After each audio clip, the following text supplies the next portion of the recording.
I'll introduce myself again. I'm Julie Karoff, and I'm with the League of Women Voters of Washtenaw County. I'm here tonight to tell you about the National Popular Vote Interstate Compact, which is an agreement among the states that would guarantee the United States presidency to the candidate who has the most votes from all 50 states and the District of Columbia. Now, before we get into our current system, its problems, and how the compact would fix this, I want to tell you a little bit about the League of Women Voters. We're about 100 years old. We're a grassroots, nonpartisan organization that's dedicated to empowering voters and defending democracy. That's why I've got my super person shirt on. And I can't emphasize this enough, we have never been partisan. We neither support nor oppose candidates or political parties. We are political, however, in the sense that we do study issues and take positions on pending litigation. Now, you all might remember that we had gerrymandering for many years in the state of Michigan, but in 2018, there was a ballot proposition that changed the Michigan Constitution to end gerrymandering and create an independent citizens redistricting commission. So that commission, rather than the legislature, would draw the lines of different districts. The League was very involved in that effort. Now, in addition to advocacy, we do everything we can to support voters and voting. We provide educational events like this one. We have a website, Vote 411, where you can look at your ballot and you can see the positions of candidates. You can also see descriptions of ballot issues. We also observe events. There's testing of election equipment before every election, which we observe, and also we watch the boards of canvassers as they certify election results. Finally, many of us work as paid election inspectors. I've been one for 4 years in the city of Ypsilanti, and I recommend that you consider doing that because not only do you really experience democracy in action on that day, it's a long day, but it's a very fun and interesting day, but you will also appreciate how secure voting is in the state of Michigan. Okay. Now, what am I going to cover tonight? Well, the purpose, obviously, of this presentation is to educate you, the public, about the national popular vote and the actions that you can take to help pass necessary legislation in Michigan. Now, the League of Women Voters has joined the Michigan National Popular Vote Coalition. Other members include the ACLU, Common Cause, Mothering Justice, and Voters Not Politicians. This is very similar to the coalition that helped pass the anti-gerrymandering statute. One of the things we're doing as part of the coalition is we're engaged in a legislative campaign to help pass the compact. Now, this vote has been introduced in the Michigan legislature, and we hope to get it passed before the legislature recesses in December of this year. And if we aren't successful this year, well, there's a new legislative session starting in January, and we'll continue to advocate. Okay, first of all, you need to know how the United States currently elects the president. And I think we're all familiar with the notion of the Electoral College because we're in a swing state. So we elect our president not directly through the popular vote, but through the Electoral College. Now you can see on this map the Electoral College votes for each state. Michigan has 15. On Election Day, you and I cast our ballots for the candidates of our choice, but the real vote is when electors meet in December and cast their ballots. States are allocated one electoral vote per representative in Congress. So each state starts out with 2 because each state has 2 senators, and then 1 for every House member. Now, 270 electoral votes are needed to become President of the United States. And remember that number, 270. That number is the majority of the total number of Electoral College votes, which is 538. So, Who are these electors and how did they come about? Well, it's the U.S. Constitution which gives explicit power to the states to decide how their electors are chosen. And here's the language. It's in Article 2, Section 1 of the U.S. Constitution. Each state shall appoint, in such manner as the legislature thereof may direct, a number of electors. So state legislatures decide how to award their state's electoral votes. Now, this is a power that the Supreme Court has termed plenary, which means it's an absolute power reserved to the states. And here's a little interesting historical note. The Supreme Court case where that ruling came out was a McPherson v. Blacker, and it was an 1892 case that involved a Michigan law. And in Michigan at that time, they had passed a law which divided their congressional districts, which happens every 10 years with the census, and they decided to award one of the state's electoral votes to the winner in each district, rather than what we have, which I'll describe in a bit, which is winner take all. And the Supreme Court said, yeah, the Michigan legislature absolutely can do that, and it's because of Article 2, Section 1 of the U.S. Constitution. So let's talk more about winner take all. 48 of the 50 states choose electors based on whoever received the most votes within their state on election day. These are what's known as winner-take-all laws.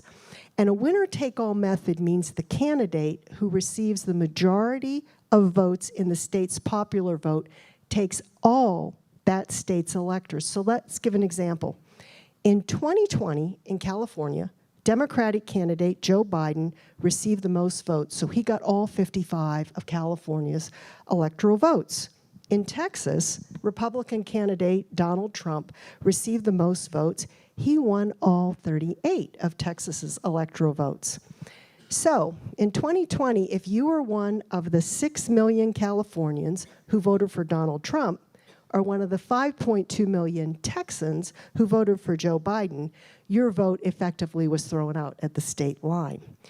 So it's state law that's the reason we end up with these divergent elections. And a divergent election is when the popular vote winner is the electoral college loser, which leads us to discussing problems resulting from the current system.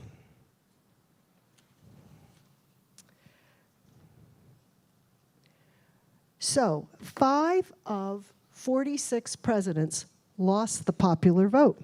You can see the list here.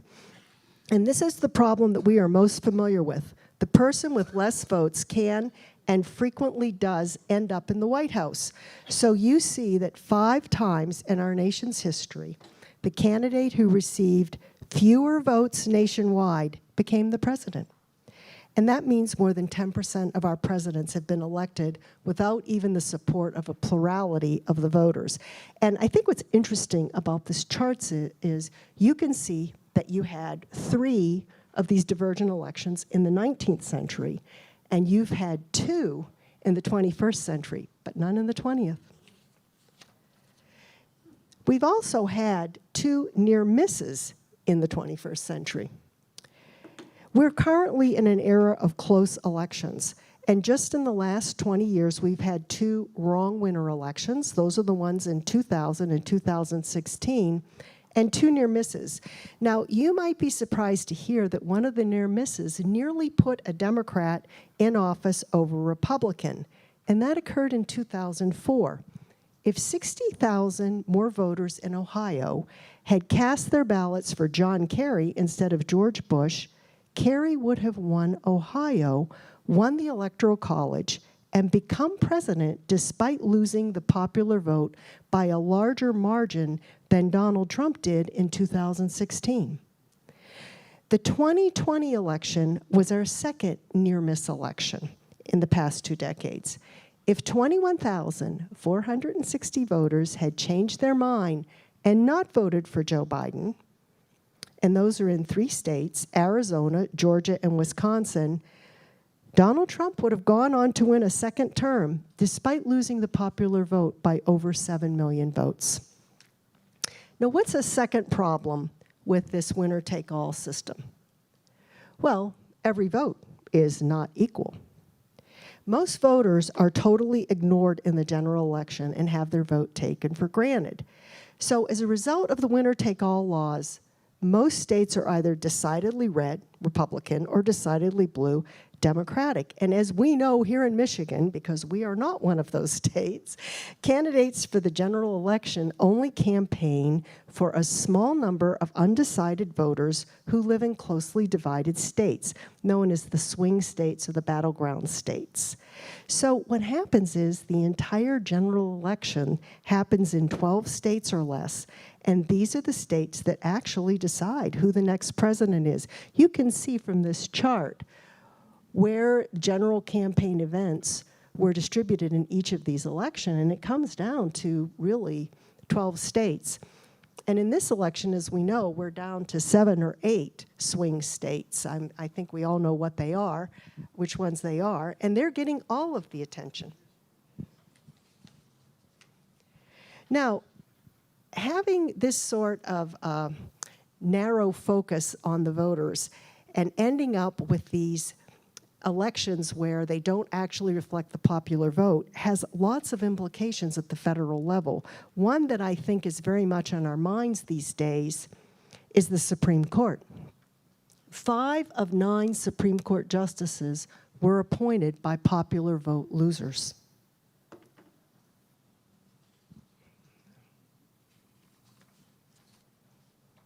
So the winner-take-all system really is hurting this country. The candidate winning less popular votes can and frequently does win the election. Every American's vote is not equal, and candidates routinely ignore the voters in 38 states or more while focusing all their attentions on the swing states. In 2024, we think at least 40 states will be ignored and possibly more, because I think we're down to 7.5 now. Let's see, what are they? They are Wisconsin, Michigan, Pennsylvania, North Carolina, Georgia, Nevada, Arizona, and maybe Florida. So you've got to bear in mind that with the winner-take-all method, the candidate who receives the majority of votes in the state's popular vote takes all of that state's electoral votes. So we now know what the current situation is and what's wrong with it. So how should we elect the president? The national popular vote. There we go. So the concept's pretty simple. It's whoever gets the most votes should become the president. We are a real outlier in true democracies in that the person who gets the popular vote doesn't become president necessarily. And about every other office that we elect in this country, the popular vote winner gets the office. So we should modernize our presidential elections and make every vote equal. Now, every vote being equal would mean that candidates would have to care about the entire population's interest, not just those in the swing states. We would break the system where candidates advocate for positions that poll well with swing voters and only listen to the concerns of a small number of voters in a small number of states. So let me tell you more about the National Popular Vote bill. Oh, I should have switched that. There you go.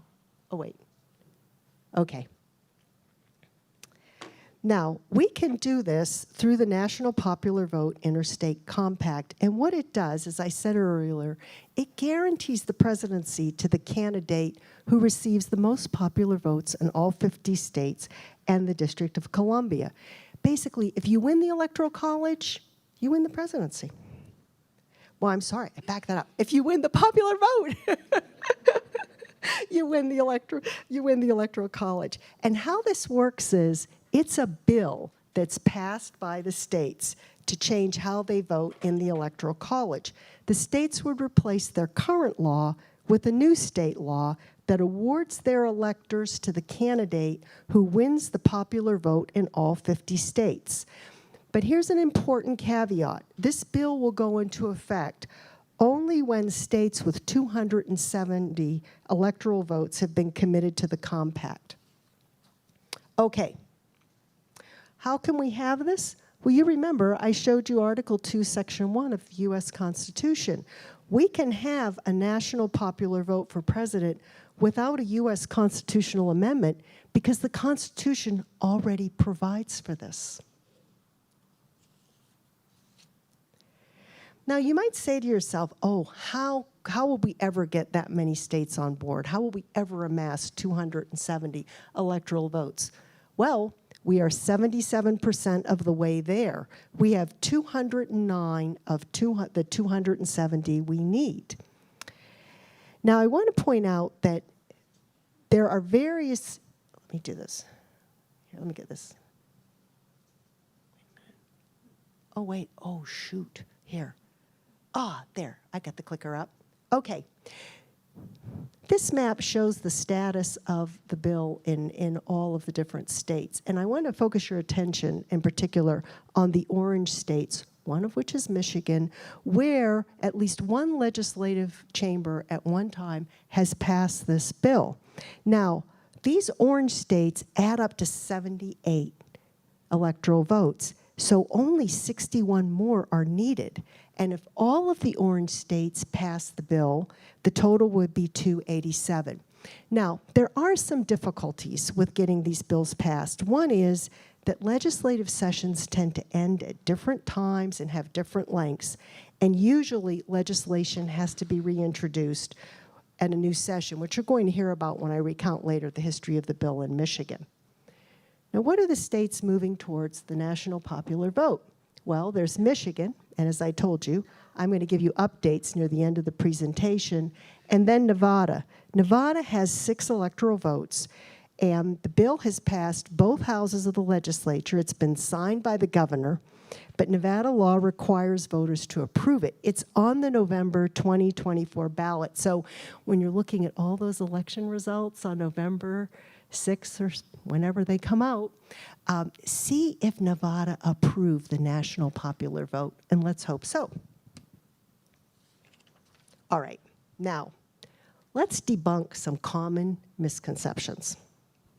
Okay, this is a partisan effort. No, it's not.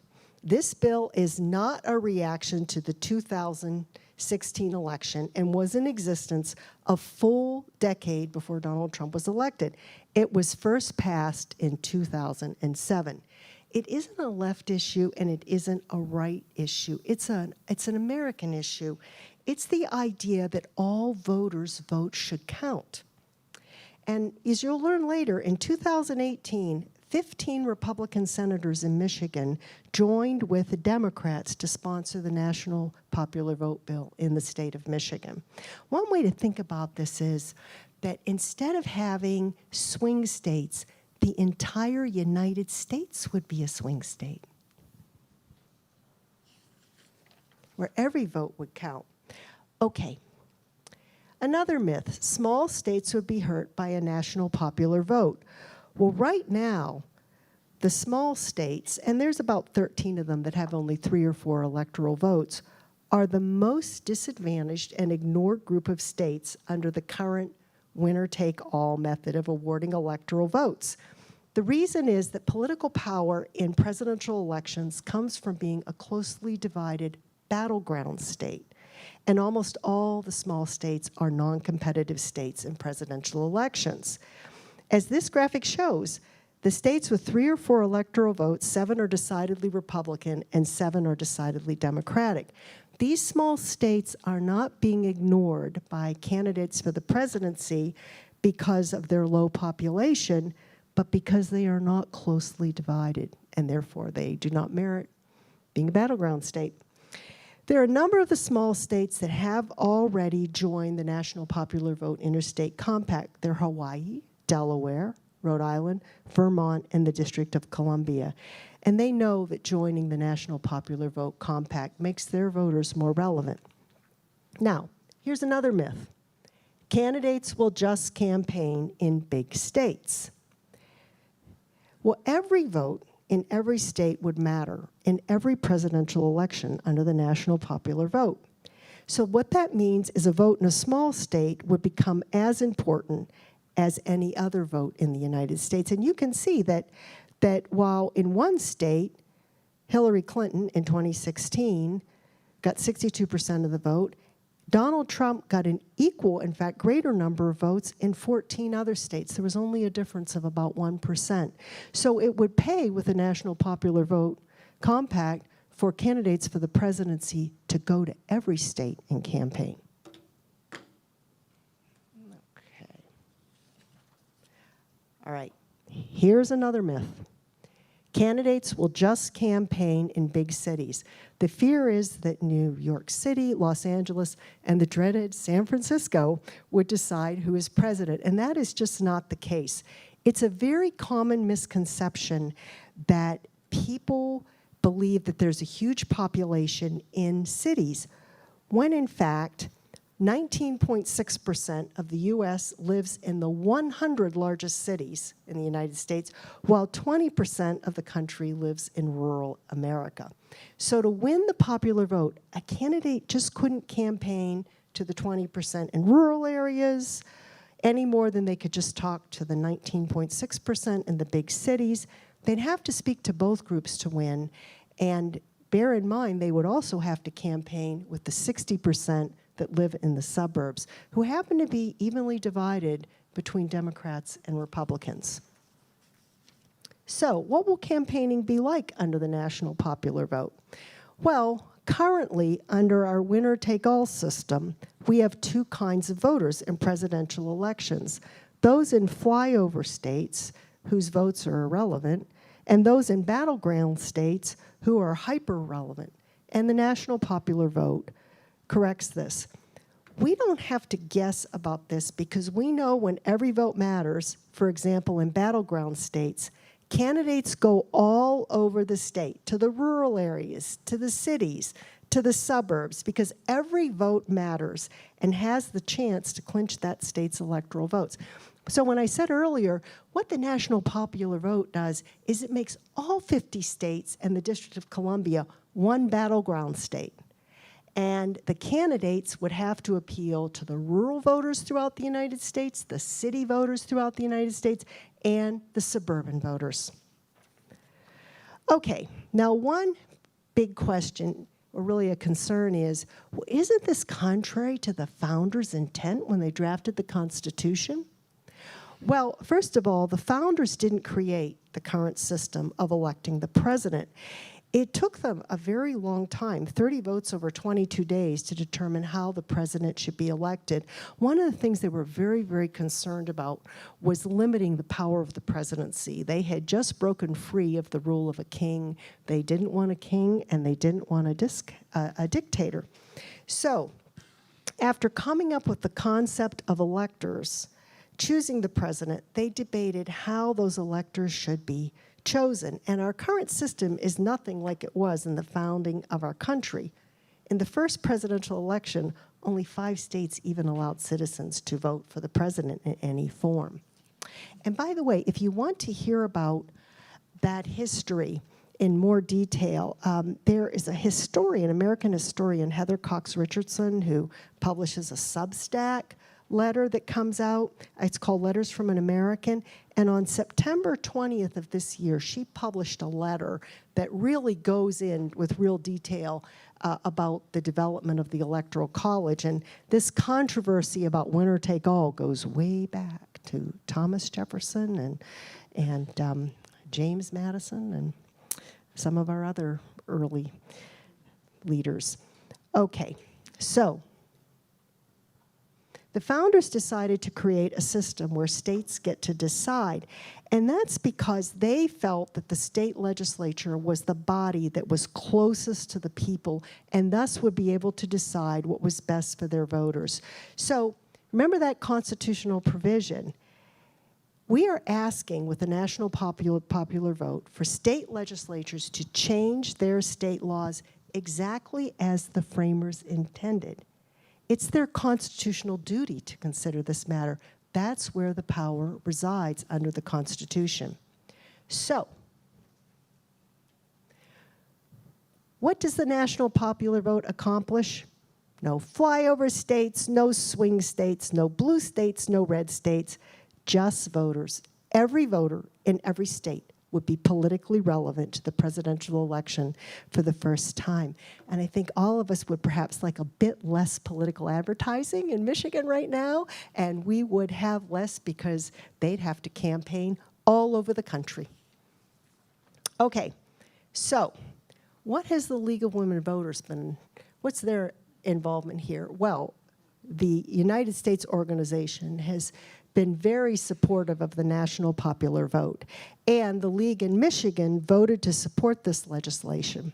We also, as I mentioned earlier, joined the National Popular Vote Coalition. We're providing educational presentations because we want to tell you about this and what you can do to make it happen. Right now in Michigan, the bill has been introduced. It has to go through the committee process, pass the Michigan House of Representatives and Michigan Senate, and be signed by the governor. So let's go into a little detail about the history in Michigan. Okay, remember the first states to pass this was in 2007, and Michigan was on board with that.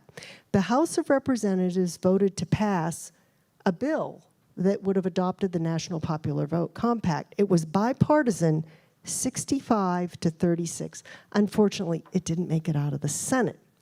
Then, in 2018, the Michigan Senate had a hearing on a Senate bill that would have adopted the National Popular Vote. And interestingly, this was introduced by 15 Republicans and 10 Democrats. Well, it didn't make it out of the session, but you should see what a bipartisan effort this has been in this state.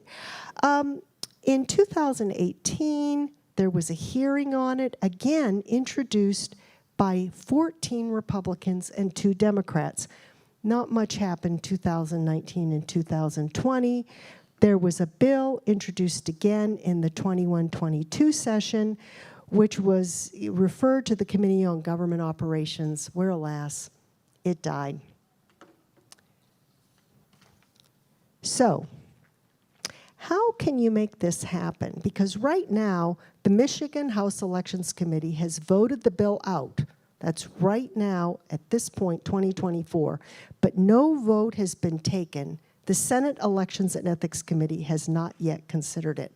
Well, the most important thing you can do is you can let your legislatures know that you support this bill, whether or not they're on the committees considering it, both this year and next. We understand that with the recent non-gerrymandered or ungerrymandered legislature, they had a lot on their plate, things they needed to get done, and perhaps this bill wasn't a top priority. But given now we are in a presidential election year and there's a lot of concern with the Electoral College in the swing states, now's the time to let your legislature know how you feel about this and that you support it. Here are members of the committees.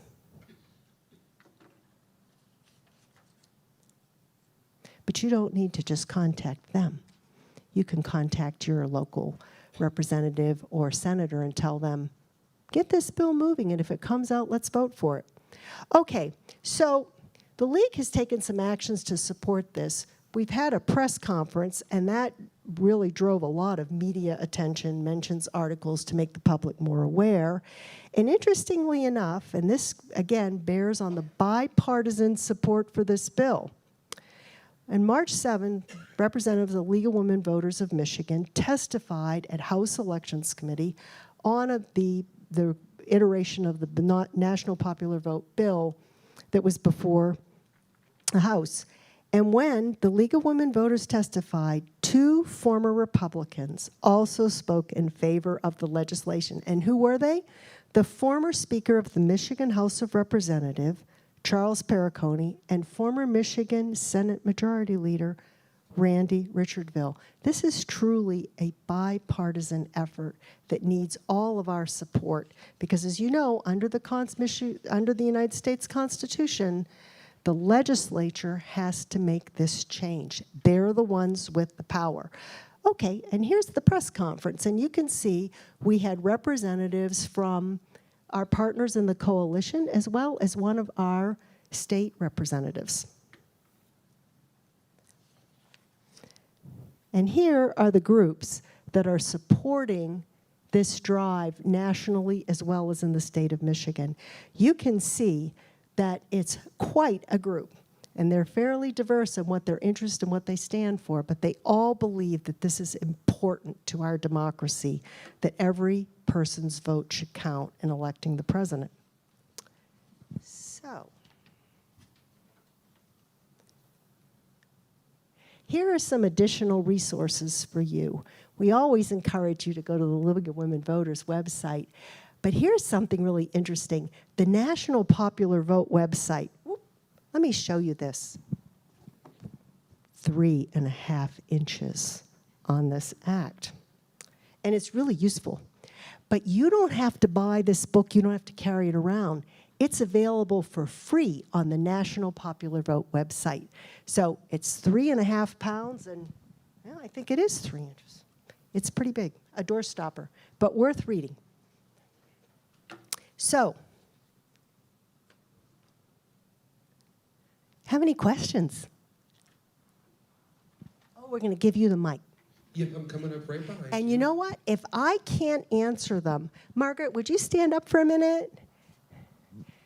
This is my friend and colleague in the League of Women Voters, Margaret Leary. Margaret prepared this wonderful presentation, and if I can't answer the question, Margaret likely can. Yes.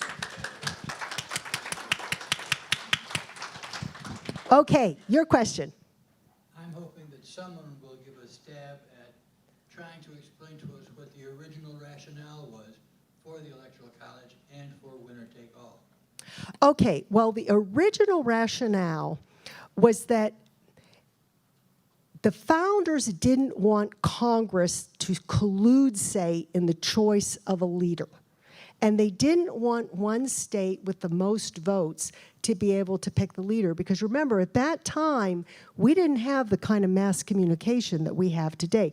There were newspapers, but voters in one state may not know very much about a political figure from another state.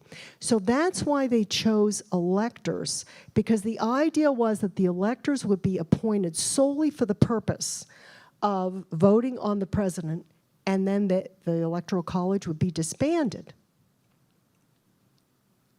Now, as to how they would choose the electors, remember, voting was very restricted under our initial Constitution. They wanted it limited to white men who owned property. Women couldn't vote, people of color couldn't vote, and people who didn't own land couldn't vote. So they wanted the state legislature to pick the electors because they felt that that was the body, the political body, that was the closest to the people. And so that is why the Constitution gave the electors that power. Now, how did winner-take-all come about? Let me try to summarize what I understand about it, but that letter from an American by Heather Cox Richardson really lays this out. They didn't specify the method, and back when Thomas Jefferson lost to John Adams, you know, that was the first election after George Washington didn't run. Jefferson was very frustrated that he lost, and he felt that rather than have, at that time, the electors were going kind of more district by district. He felt that it should be winner take all. And he was never really able to articulate, I don't think, a persuasive reason. He simply said sort of vaguely, well, you know, I think that would more represent the will of the people. And of course, Hamilton and Madison were pushing back, and they wanted at one point a constitutional amendment that would have said one elector from each district based on whoever just wins the popular vote in that district. But they really weren't able to get much momentum on that. Okay, so Andrew Jackson got snouted out from one of the elections with the Electoral College, but he eventually won the presidency, and he also really wanted to just move to, hey, popular vote. Whoever gets the most votes in the states becomes the president. But you also have to remember at this time we were also dealing with the problem of slavery, which has been the malign source of many of the issues that we've grappled with in the course of our democracy. And there was a real fear that if, with the exploding population in the North, that if they went with the purely popular vote, the South would soon find themselves at a political disadvantage. And you need to remember that they were very concerned because the abolition movement was gaining a lot of force, that they would simply be told by the vote that they had to, they had to stop that loathsome institution.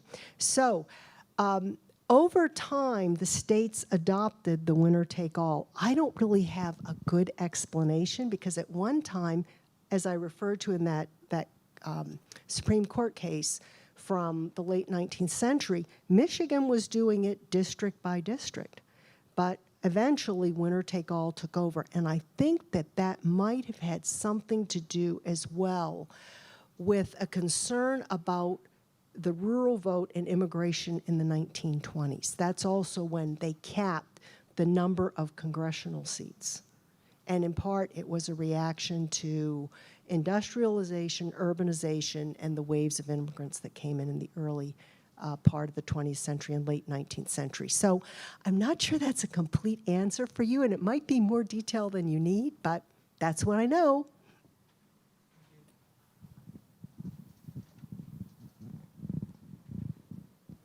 The legislation, either in Michigan or that is passed in other states, does it contain penalties for those states and or those electors who choose to disregard the pact? No, what it says, there's a provision, and actually the bill is pretty short. Let me see if I can zero in on this for you. What it provides, if in any event the number of presidential electors nominated in a member state in association with the national popular vote winner is less than or greater than the state number of electoral votes, the presidential candidate on the presidential slate that has been designated as the national popular vote winner shall have the power to nominate the presidential electors for that state. And the state's presidential elector certifying official shall certify the appointment of such nominees. So I think what this means is that there's attempts to kind of perhaps engage in some chicanery or something with the number of electors. States where this bill has been adopted, the national popular vote winner just comes and says, nope, it's this number of electors, this is who I'm picking, and they have to be certified. There's also a provision that you can't withdraw from the national popular vote. Let's say the composition of a legislature changes, and they have the power under the Constitution to change back. I mean, you remember that 17-word provision there, and their power is absolute here. Okay, they can't do it 6 months or closer to an election. So I think we've all probably been following in the news. There was some attempt to change the way that Nebraska counts its votes. It now has it district by district, and they wanted to change it the last minute, winner take all, because one party felt that might be more advantageous, but apparently it's been voted down. It would be hard to do that unless you took that action more than 6 months before the election. Did that answer your question? Okay, good. I'm sorry, because the people watching at home can't hear you unless you talk in the mic. Has there been any thought to changing to other states adopting a system like Maine or Nebraska where they go district by district instead of and or addition to the National Popular Vote Compact? I think, and again, maybe Margaret can answer this better, I think just simply going with the national popular vote was the simplest and most direct way to do that. And so there is this model bill, which is the one that's actually been adopted by all those states that you saw in the chart a while back. I do think that that's the reason. But Margaret, am I right about that? That it was just the simplest approach? Margaret is nodding yes. I'm coming to you.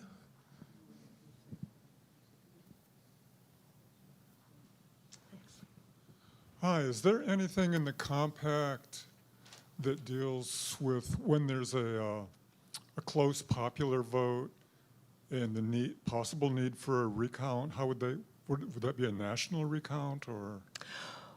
Well, I think that and again, I'll defer to Margaret after I take a stab at this answer. I think that the counting of votes still remains under the control of each state.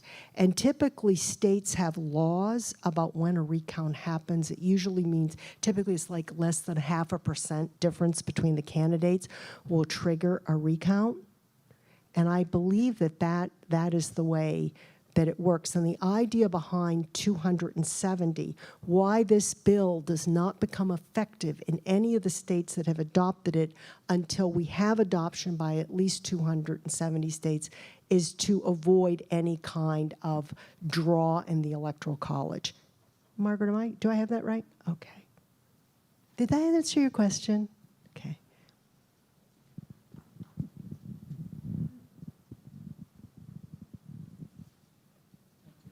I was wondering if you're familiar with any research or legal scholarship that would deal with the issue, and I understood your point about plenary power, and that certainly is the black letter law, but I could also, if I were arguing for a challenge, which I think it likely would be challenged and would get eventually to the Supreme Court, an argument that would run along the lines of this is pretty clearly an end run around the Electoral College, which isn't a portion of the U.S. Constitution, and that if you want to get rid of it, the appropriate way is through constitutional amendment, which I think is not going to happen in any of our lifetimes. So is there any legal thinking that you're familiar with that has addressed that issue? I will confess that I have not studied the law that thoroughly, and Margaret may be able to add to this, but you know, that case that I cited, that Michigan case, was cited in Bush v. Gore. I mean, it's pretty foundational. That said, we are in a very interesting time with regard to Supreme Court rulings. And so it's possible that, you know, there could be a novel argument that somehow overcomes centuries of precedent in the clear language of the Constitution. We'll have to wait and see what happens. Margaret, do you have anything to add to that? I don't think so. It's clear what the Constitution says, which is that the legislatures decide that.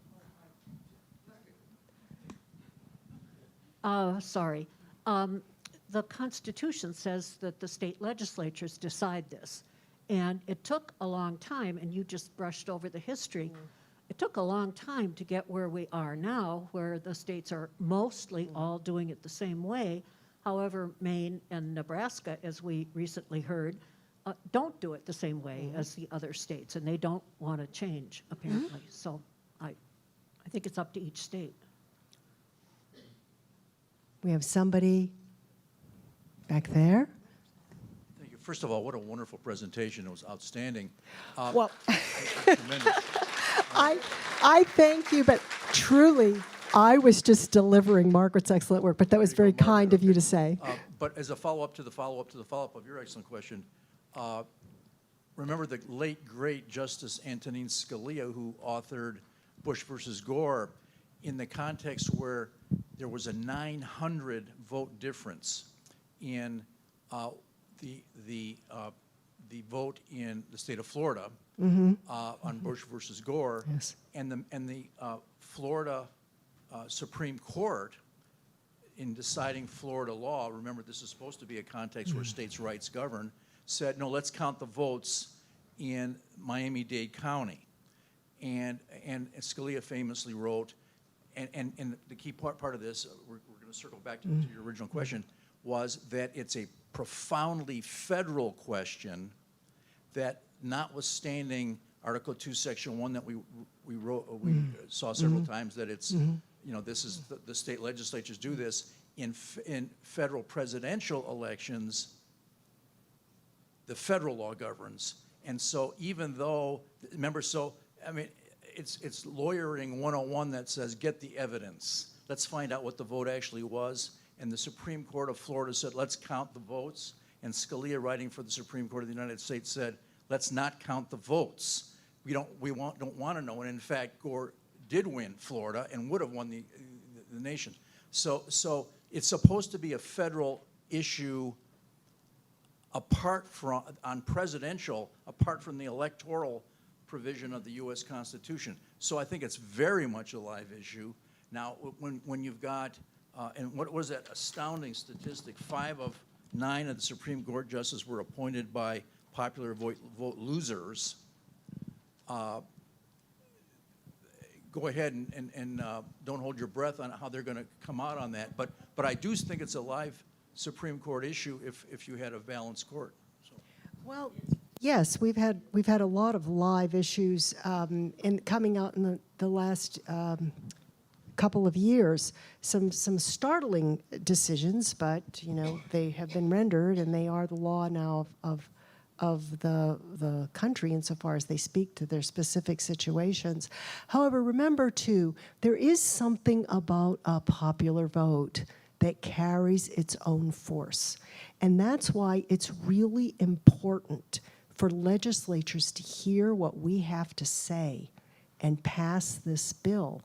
And if enough states do, that is really expressing the will of the majority of the people in the United States, which I think that even the Supreme Court has been rather astonished that it is difficult to rule against what the majority of Americans believe should be specific laws.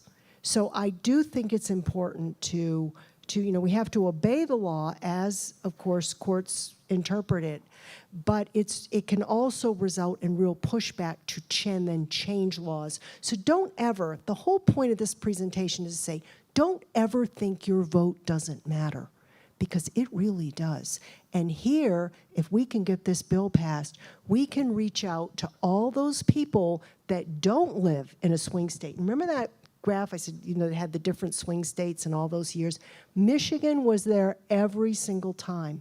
We need to make sure that people that live in places like Indiana and Oklahoma and New York, that their votes count too, because politicians will also be sensitive to what their issues are and what their concerns are, and it will also help unite us as a country. So I just want to make a plea to you. I know you're all here because you care about this issue, to really reach out to your representatives, and then also let your friends, your neighbors, your colleagues know about this opportunity to really extend the vote on the presidency to every single voter in the United States. Any more questions here? Okay.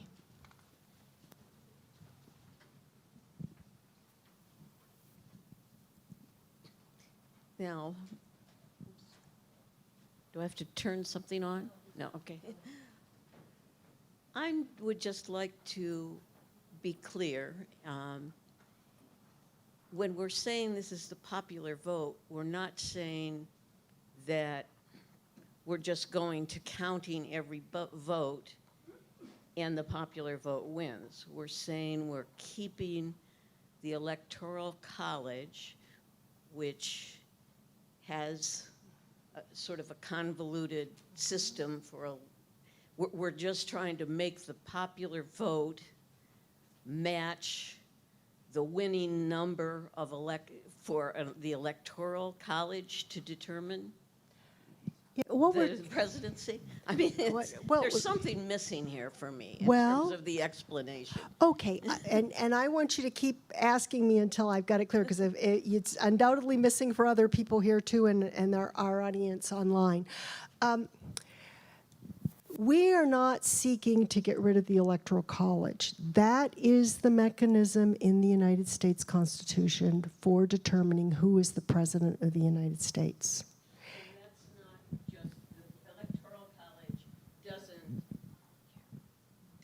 Divide up the population and reflect the proportionately the population of each state. Yes, it does. It does. Yes, it does. Okay, it does.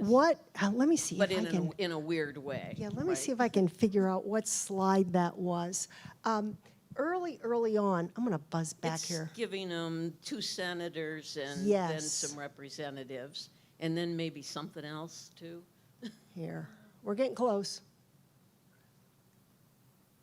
Okay. There's the Electoral College, and the number of electors that each state gets is determined by the number of representatives. Each state always has 2, because you always have 2 senators, and then the number of representatives that's reflected in the population. And you may remember that during the talk, I talked about how they capped the total number in the House of Representatives.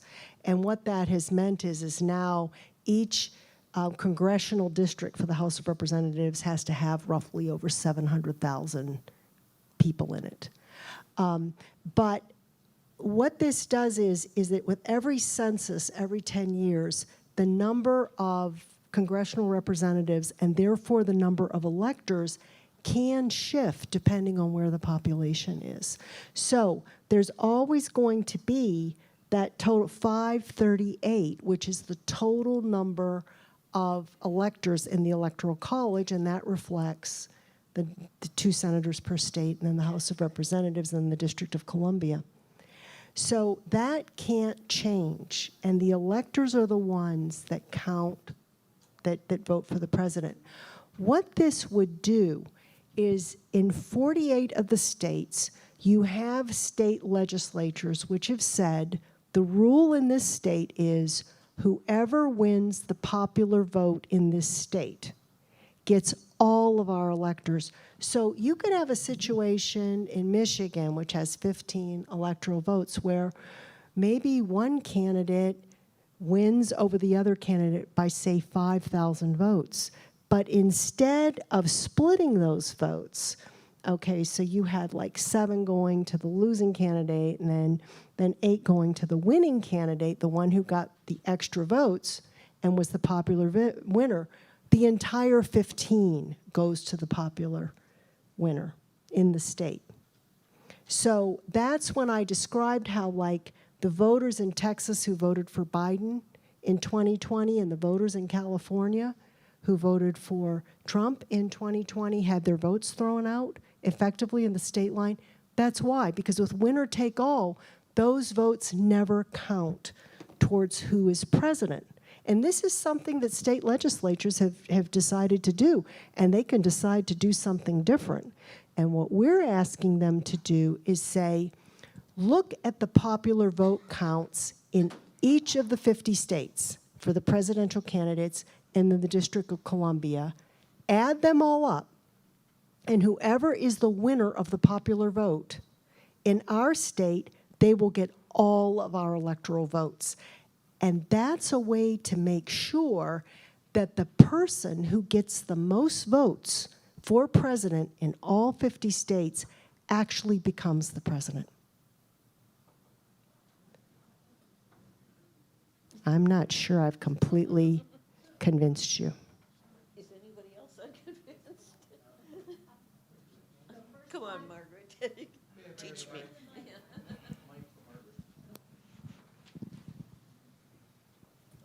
The first time I heard this talk, which was given by a lead member of the League of Women Voters, I thought I understood it perfectly. And then the person who was sitting next to me started asking questions, and I couldn't answer most of the questions.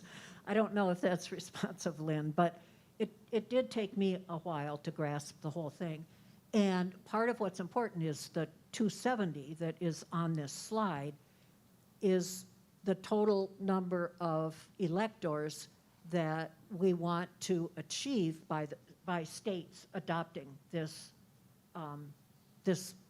interstate compact. Once there's 270 worth, that's enough to determine who the president is, and it doesn't really matter how many people, how close it came, because we got the 270 electoral votes. All the other states that haven't passed it, their votes won't really matter. I mean, I don't like to say it that way, but that's because of the 270 that's built in. Yeah. Right. To me, I haven't seen the connection as to where this is really giving the election to those to the winner of the popular vote. It's because, well, could I try one once Surely, more? yeah. That will happen when enough states' legislators have passed this, that their electoral college votes add up to 270. Because Candidates. that's all you need to win the election is 270 electoral votes. Think about this in terms, and I'll get right to you in a second. Think about this in terms of the candidate's strategy to win, okay? I get all Yep. that they're going to campaign more, they're going to Right. get more of them. Yeah, Yep. I get that. I just don't. If you, as soon as you give all the electoral votes, you know, so somebody in a state wins by 50 votes, then they get all of that state's electoral votes. No, no. What? That's what I'm not catching. I guess that's what I'm not Oh, getting. okay. Is anybody else confused by this?